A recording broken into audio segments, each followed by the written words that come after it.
Mais la réalité est qu'il ne fera ensuite rien. Personne ne mettra en application ce qu'il veut. On dit que les jeunes rêvent d'un avenir meilleur, en fait que nous rêvons d'un avenir meilleur, en espérant que les choses vont s'améliorer dans notre pays et que le pays va avancer vers un pays émergent. Les choses ne font qu'aller de mal en pire. Les choses ne font que s'empirer au jour le jour. Que faire face à cette situation? Je vous laisse écouter les propos de l'honorable Kabraï Lébi.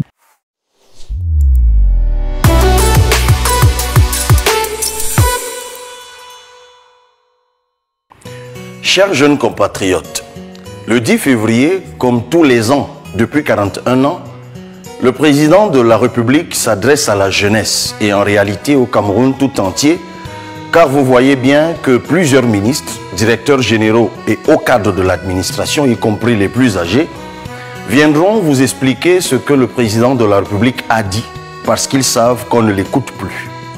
Il déroulera le même éventail de promesses non tenues depuis 30, 20 ou 5 ans.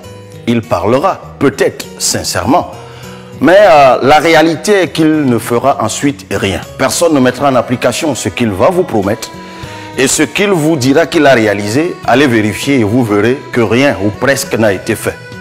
À bien y regarder, le président de la République, le pays tout entier ainsi que votre avenir, notre avenir à nous tous, nous sommes désormais dans la captivité des hautes instructions.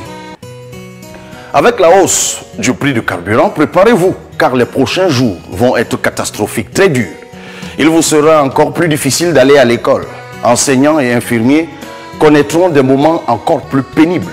Et pour ceux qui doivent vaquer à leurs petites activités en ville comme en campagne, ce sera bienvenu en enfer. C'est quoi être aujourd'hui jeune au Cameroun? Être jeune au Cameroun aujourd'hui, c'est être confronté à la baisse de la qualité de l'éducation à cause des enseignants démotivés qui crient leur souffrance, des programmes scolaires inachevés, des salles de classe délabrées ou simplement en plein air, comme dans certains villages du nord ou de l'extrême nord, des universités au standing moyenâgeux. Être jeune au Cameroun aujourd'hui, c'est avoir comme travail les petits métiers de l'informel, quel que soit le diplôme et la formation. Les plus chanceux sont conducteurs de mototaxi et les plus égarés sont membres d'un gang de bandits. Ceux qui tentent le petit commerce sont torturés par les impôts ou traqués par les Awara. Des Awara sans pitié, pire si on vous soupçonne d'être de l'opposition. Être jeune au Cameroun aujourd'hui, c'est juste avoir envie de partir. Car même si vous vous donnez à fond, votre effort et votre compétence sont récompensés par l'indifférence et l'iniquité. À cause des frustrations, le Canada comptera bientôt plus de jeunes Camerounais que notre terre natale. Être jeune femme au Cameroun aujourd'hui, c'est être exposé au féminicide, aux violences physiques et sexuelles, mais surtout à l'impunité des auteurs. Être jeune au Cameroun aujourd'hui, c'est subir le coût élevé de la vie, l'absence d'électricité et d'eau potable, avoir un Internet pourri, mais cher. Être jeune au Cameroun aujourd'hui, c'est être privé de voix, de choix, de droits. On vous empêche de vous exprimer, de vous organiser, de vous mobiliser. Le pouvoir intimide, réprime, emprisonne et vous considère comme une menace, un ennemi, un criminel. Chers jeunes compatriotes, les auteurs de tout ceci sont des personnes du 3e et du 4e âge. Des dirigeants fatigués, malades, très souvent hospitalisés, qui s'accrochent au pouvoir et aux privilèges. Népotisme, banditisme économique et d'État et autres détournements massifs sont leurs sports favoris. Si dire que le pays est paralysé peut sembler excessif, que parler d'immobilisme peut sonner plus juste, la réalité est que nous sommes même déjà en train de régresser. La situation est tellement bloquée et le pays tellement à l'arrêt que même remanier le gouvernement semble désormais impossible. Commençons par des choses simples. Le président de la République, ses ministres, sans compter les militants du parti au pouvoir, vous disent chaque jour que le président est à l'écoute de la jeunesse. D'accord? Demandez-lui de faire le remaniement de son gouvernement. Vous saurez si c'est vrai qu'il vous écoute ou pas. Plusieurs ministres se comportent comme si le président Biya n'existait plus. Et ils s'en vantent. Ils ont rempli leurs enfants à l'ENAM, l'École nationale d'administration et de magistrature, où les étudiants consacrent des séances entières à chanter les louanges du directeur de cet établissement. Pour continuer à vous dominer de père en fils, ils empilent leurs enfants dans la fonction publique où les hauts responsables de ce département ministériel organisent depuis des années toutes sortes de tripatouillages. Il y a quelques années, ils ont couvert le détournement de plus de 15 milliards de francs dans le cadre du projet CJPES 2, un dispositif qui était censé mieux gérer les personnels de l'État. Le principal auteur de ce pillage des ressources de l'État a plutôt été promu dans la haute administration. Ils ont camouflé une opération mafieuse où l'un des plus hauts responsables, fonctionnaire de police, chef de cabinet là-bas, vendait à plus d'1 million de francs CFA l'introduction des noms dans le fichier des personnels de l'État. Cette enquête a été classée.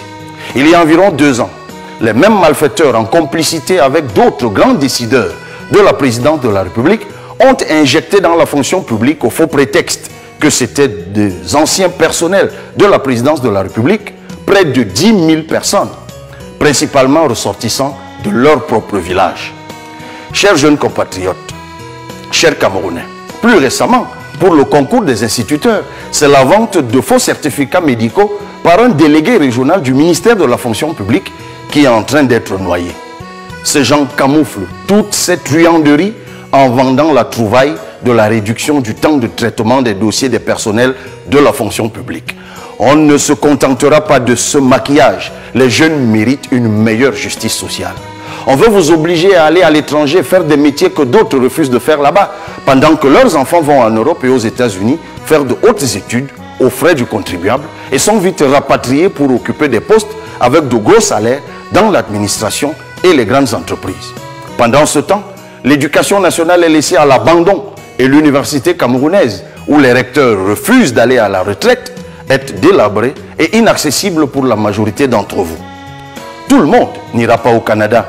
Les jeunes Camerounais ne sont pas destinés à mourir dans le désert ou la mer à la recherche d'une meilleure vie. La jeune fille ne doit pas être condamnée à devenir ménagère dans les pays du Golfe. Vous devez choisir de partir ou de rester. Vous êtes aussi des citoyens du monde. Mais vous devez partout et toujours être protégés par notre pays. Les hommes du président privatisent partout où vous pouvez trouver de l'emploi. Comme le Fonds national de l'emploi, une entreprise d'État où trône un haut responsable depuis sa création en 1990, il y a près de 35 ans, au grand mépris de toutes les lois. Ils ne vont jamais à la retraite pour laisser la place à de plus jeunes. Ceux qui étaient jeunes à l'époque et qui avaient trouvé du travail grâce au FNE sont déjà à la retraite. Ce Fonds national de l'emploi et les ministères en charge des jeunes et de l'emploi annoncent chaque année des chiffres fantaisistes et surtout fictifs de 500 000 emplois créés alors que les maigres emplois disponibles sont gérés par les réseaux. On dira à chacun son réseau. Même des corps de métiers délicats comme celui des avocats sont affectés. Comment des avocats peuvent-ils céder à la tentation de marchander des lettres de parrainage avec de jeunes postulants? Tout ceci est le produit d'un système mauvais. Un système que nous devons changer. Un système de gens méchants, comme vous avez pu le voir récemment dans les réseaux sociaux. Une jeune Camerounaise de 23 ans, dans l'Aléquier, a répondu à l'appel du président de la République demandant aux jeunes de s'investir dans l'agriculture. Elle a cultivé 2 hectares d'arachides de manioc. Un homme du système, haut responsable du Minepat, a loué un engin à des millions de francs pour venir tout raser. Ce sont des monstres. Ils n'ont plus de cœur.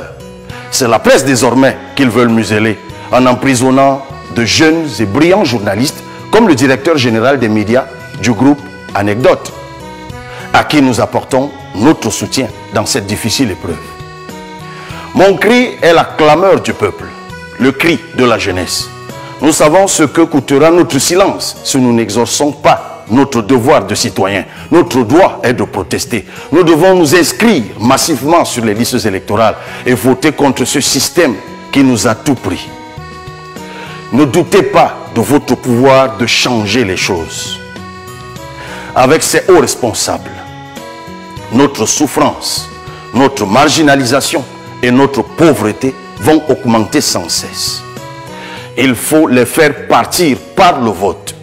Nous pouvons améliorer nos conditions de vie par le vote. Car un jeune sans carte d'électeur est un jeune sans voix. Faites entendre vos voix Inscrivez-vous sur les listes électorales. Et le moment venu, votons et contrôlons notre vote. Bonne fête de la jeunesse. Du coup, ça fait mal de comprendre ça et c'est très édifiant ce qu'il dit. Nous restons juste comme ça et nous prions que la situation revienne à la normale et que les choses changent. Mais bref, bonne fête de la jeunesse à tous les jeunes.